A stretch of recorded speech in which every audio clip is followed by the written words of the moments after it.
Baik, ikuti aku masuk ke dalam gelembung dulu.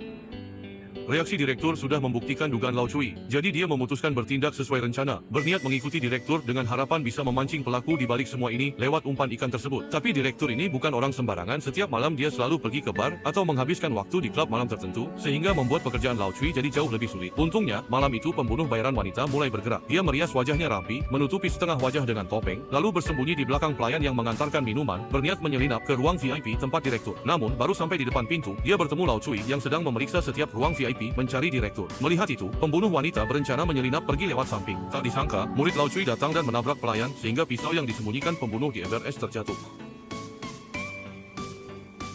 Kalau mau traktir, ya harus benar-benar untuk saudara sendiri. Setelah Lau Cui selesai memberi instruksi, dia mengejar dan menghentikan wanita itu di jalan. Saat mendekat dia diserang tiba-tiba. Tunggu sebentar saja, ya tolong. Saat dia bangkit dan kembali mengejar, wanita itu sudah lebih dulu melarikan diri lewat pintu belakang. Wah, aduh. Ya ampun. Tenang dulu, ayo kembali ke kantor polisi sekarang.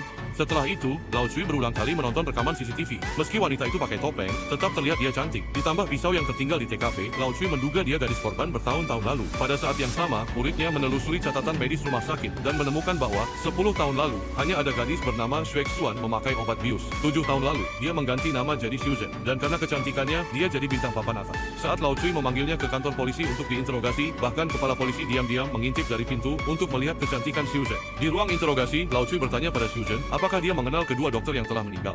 Tapi, ya, apakah Gap Bendlinger suka makan? Saya pikir Bendlin.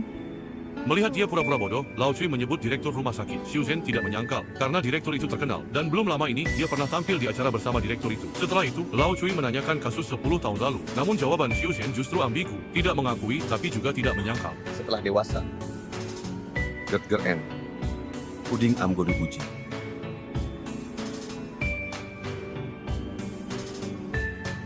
Puding Nggodu Buji. Perkataan Xiuzhen membuat Lau Cui tidak menemukan celah, akhirnya dia hanya bisa melepaskannya. Kasus ini sampai sekarang belum ada perkembangan, sehingga Lau Cui memusatkan perhatian pada pisau itu. Menurut pemilik toko pisau cacat harimau seperti ini berasal dari Indonesia, biasanya untuk memisahkan daging dari tulang, dan sering dipakai para jagal. Dan ketika membicarakan jagal, Lau Cui tiba-tiba teringat seseorang, yaitu pemilik toko daging babi di bawah apartemennya. Toko daging ini baru dibuka, dan Lau Cui pernah melihat sendiri pemiliknya membantai babi. Teknik pisaunya sangat terampil, bahkan dia bisa melakukan operasi sterilisasi pada kecoa di dinding.